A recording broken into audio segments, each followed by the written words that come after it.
ना हमारे 15-15 लाख वो खाते में आए, ना हमारे नवयुवकों को 2 करोड़ रोजगार मिले। आज हमारा युवक भी बेरोजगार है। समय जो वोट दिया गया था, हम लोग परेशान थे पिछली सरकारों से, अच्छा समझ के लाए थे। हमें क्या पता जिसे अच्छा समझ के ला रहे ये नालायक नहीं महानालायक निकलेगा।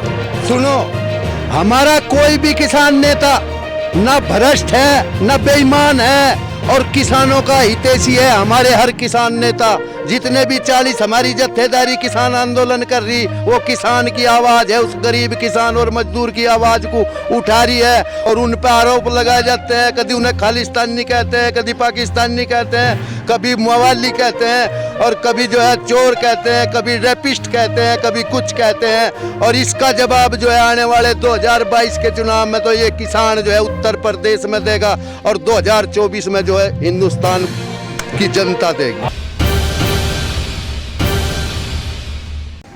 अच्छा, एक आरोप और लगा है, मदिरा पी रहे हैं आप, संसद में बैठे हैं वहाँ दिल्ली में। मदिरा कौन? किसान संसद जो बैठे हैं वहाँ दारू। कौन? किसने? एक फोटो दिखा दो, वायरल दिखा दो। पूरे टाइम में देखिए, आपके पास माइक है, आप इस माइक पे वहाँ बैठ के कुछ भी बोल दो। जब आपके पास कैमरा है और मैं यहाँ गलत काम कर रहा हूँ तो आपके कैमरे में कैद होना चाहिए, नहीं होना चाहिए। और मदिरा क्या है, चल मैं उस पर कहता हूँ, मैं इसके खिलाफ हूँ कि जहाँ पवित्र आंदोलन चल रहा हो अगर किसी ने ऐसा काम किया तो गलत किया। लेकिन जब इस कोरोना काल में स्कूल बंद, हॉस्पिटल खुले थे, उनमें दवाई नहीं थी, सबसे पहले इन्होंने खोला क्या था? शराब की दुकान। और शराब अगर तुम दुकान खोल रहे हो तो भाई खरीदने तो कोई जाएगा जो पीता है। तो अगर वो खरीदेगा नहीं तो तुम तो ये कहते हो कि शराब की दुकान नू खोली है, अगर रेवेन्यू चाहिए, तो फिर वो रेवेन्यू बढ़ेगा कहाँ से? ये गलत तरीका है किसान को बदनाम करने का। देखिए, ना खालिस्तानी बना सके, ना टुकड़े टुकड़े गैंग बना सके, ना माओवादी बना सके, ना नक्सली बना सके, ना मवाली बना सके, ना अय्यासजीबी बना सके। और जितने एलिगेशन ये लगा रहे हैं, हमारे पास एक टोकरी है, जो ये कहते हैं उस टोकरी में रख लेते हैं। रखो, आ रहा है 2022, आएंगे ना, आएंगे ना गांव में, हैं?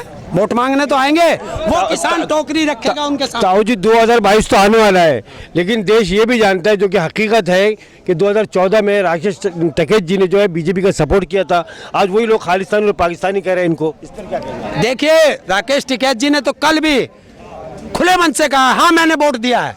इससे कौन सी बात है? ये बैठे नहीं है, इसमें 1-2 ऐसा होगा जिसने बीजेपी को वोट ना दी होगी, मेरे जैसा। सारे उसी के वोट थे, सबने दिया था।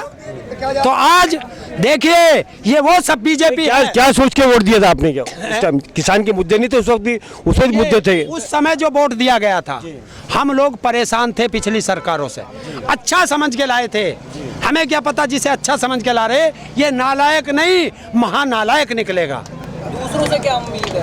आगे भी तो किसी को बनाएंगे आप, क्या इनका विरोध कर रहे हैं, आपको लगता है दूसरी पार्टी जो बनाएंगे उससे आपको? देखिए, एक नियम होता है कि जिस चीज को देख लिया, हम झोटा लाते हैं खरीद के, झोटा किसान आदमी समझता है भैंसा, बढ़िया समझ के लावे। लेकिन जब बुग्गी में जोड़ेंगे, हमें क्या पता वो बुग्गी में जुड़ते बैठ जाएगा। तो जब उसे जोड़ा तभी तो पता चला, तो बदलेंगे, दूसरा लाएंगे। तो 3 बार उत्तर प्रदेश में आपने बदल चुके हैं अभी तक, तो ऐसे बदलते रहेंगे क्या? किसानों के मुद्दे तो वहीं के वहीं है। अभी अगर दे देंगे बताएंगे, किसान से ही ले मुद्दा, किसान ही देगा तुझे। हाँ, ले। आपका नाम? मेरा नाम ब्रह्मपाल नाला, डिस्ट्रिक्ट शामली तहसील का अध्यक्ष हूँ मैं, भारतीय किसान यूनियन का, और पैदाइशी किसान हूँ। पर नाला जी, आप ये बताइए कि 2014 में आप लोगों ने सपोर्ट किया बीजेपी को, उसके बाद में जीएसटी आया, नोटबंदी आई, सारे इस तरह के कानून आते चले गए जो कि देश विरोधी थे, गरीब विरोधी थे, किसान विरोधी थे। उस टाइम आप लोगों ने आंदोलन क्यों नहीं किया, उसका एहतजाज क्यों नहीं किया? आज जब किसानों का बिल आया है, आप उस बिल का विरोध कर रहे हैं, इस सरकार का विरोध कर रहे हैं, तो आखिर ऐसी क्या बात है कि उस टाइम आप लोगों को ख्याल नहीं आया देश का? किसान को बहकाया गया। हमारा उत्तर प्रदेश में गन्ना का किसान है, उसे बहकाया गया कि तुम्हारे जो है हम 15 दिन के अंदर अंदर पेमेंट दिया करेंगे जब तुम गन्ना सप्लाई करोगे। गेहूं के किसान को बहकाया गया कि तुम्हें MSP देंगे। तुम्हारी गेहूं की खरीद एमएसपी पे करेंगे, ना तो गन्ने के किसान का भुगतान समय पे मिल रहा है। 1-1 साल तक गन्ने के किसान को भुगतान नहीं मिल रहा, गेहूं एमएसपी पे खरीदा नहीं गया। छोटे छोटे किसानों का गेहूं औने पौने दामों में व्यापारियों ने खरीद कर व्यापारियों का गेहूं जो है एमएसपी पे गया। सुनो, इन्होंने बहकाया था तेल बहुत महंगा है, गैस बहुत महंगा हो गया। स्मृति ईरानी सिर पे सिलेंडर उठा के घूमती थी, रोज आंदोलन करते थे। 300-350 रुपये का जब इन्हें महंगा लग रहा था, आज गैस का सिलेंडर भी 900 रुपये का है।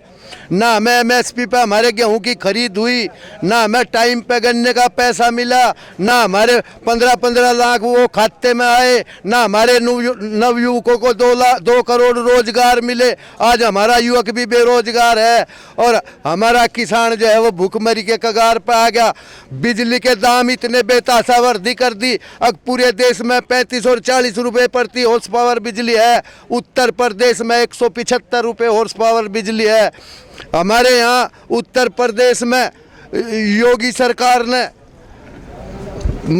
पेस्टिसाइड पे और उस पे जो है 28% जो है जीएसटी जो है लगा रखी। जो कृषि यंत्र जो एक कोई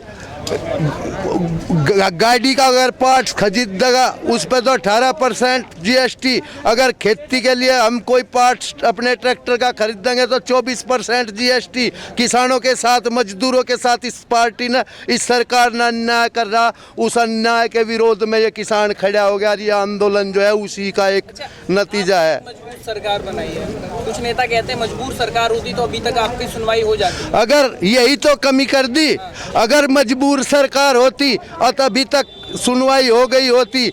अभी इनसे पहले मनमोहन सिंह की सरकार थी, किसानों के खिलाफ गन्ने का एक कानून केंद्र सरकार ला रही थी और हमारा किसानों का प्रतिनिधित्व चौधरी अजीत सिंह पार्लियामेंट में थे। उन्होंने पूरे देश के विपक्ष को इकट्ठा करके और आवाज़ उठाई थी। अगले ही दिन जो है हमारा हजारों लाखों किसान जो है दिल्ली में घुस गया था। अगले ही दिन जो है उस सरकार ने वो कानून वापस ले लिया था। पर यह जालिम सरकार हठधर्मिता पे आ रही। नेता जी, एक सवाल ये भी आ रहा है कि जिस तरह आप कह रहे हैं कि इस सरकार ने बहकाया किसानों को, लेकिन जो किसान जो है इनको लेकर इस तरह के सवाल देश में उठ रहे हैं, या अनभक्त लगा रहे हैं या आरएसएस के लोग लगा रहे हैं। उनका कहना है कि 2014 के बाद में जब बीजेपी का सपोर्ट किया किसान यूनियन ने, उसके बाद में इस तरह की बहुत सारी बातें आई, तो कहीं ना कहीं किसानों के इन लीडरों का सरकार के साथ में तालमेल नहीं बैठा। कुछ इनकी मंशा जो पूरी नहीं हुई या इनके कुछ मुतालबे थे जो अंदर के थे, कुछ डीलिंग नहीं हो पाई। इसके लिए आप लोग किसानों को बहका रहे हैं देश के।